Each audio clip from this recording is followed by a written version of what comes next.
and we'll go down to the end here. The other thing that I'm not a huge fan of is actually, I mean, this is all done by air pump, and you'll see the air pump hooked up here, and in your instructions you'll see that basically this tube right here is an insert, and this goes all the way down to the bottom. I mean, if we pull this out, you know, you can see there's your newts,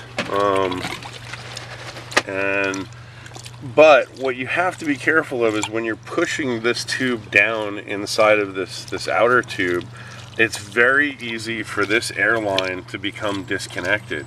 When I first hooked this thing up, I would say half of them were not functioning. They weren't sucking any water. Only lo and behold, I found out that the very end of this, all the way down in the bottom of the bucket, had gotten disconnected, and that's why they weren't siphoning up. So that's kind of something that they don't necessarily mention in the instructions.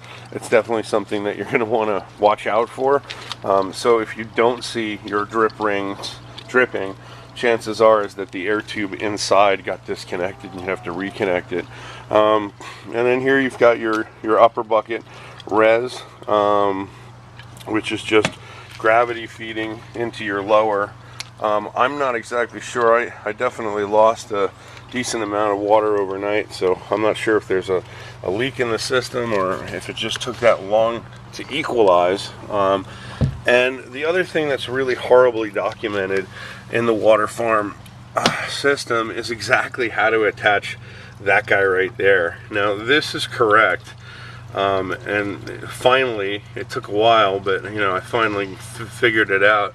And you basically, I mean, this is just one of those, the same kind of air powered siphons that you have in all of the other 8 Waterfarm systems. So what it is just one more in here. So you have to have it above the water level, and then you've just got the clear blue tube going to the recirculating you know, black feed, return feed. So essentially all it's doing is it's pulling water from, in this case, the end of the system back, and then by gravity there will be a recirculation through these, you know, through all 8, because eventually it's pulling water or nutrient from the last bucket.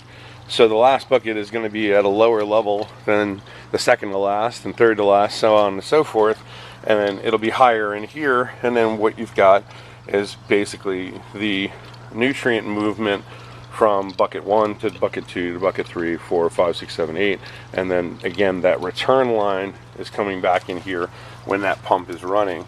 There's not a whole lot of circulation. As you can see, that right there is the amount of circ that you've got. Now, since I'm not putting these pumps on full time, I'm only putting them on for 15-minute cycles. I don't really think that there's that much circulation going on between the tanks, and it's a little concerning for me because I am powering, or I am putting, there's 2 air pumps. One air pump controls the emitters, the other air pump controls the recirculating feature of it. Now, personally, I thought that was probably because this recirculating feature is new, it was an afterthought. Now I'm thinking maybe there's some validity to putting them on completely different cycles and having that recirculating pump maybe on for a long or a good portion of the day, because the amount of recirculation going on here is pretty pathetic. I'm even tempted in questioning why they would have done it this way. I mean, it's only 1/2-inch pipe, but why they wouldn't have just put an impeller or, you know, a regular submersible pump in here and done it that way.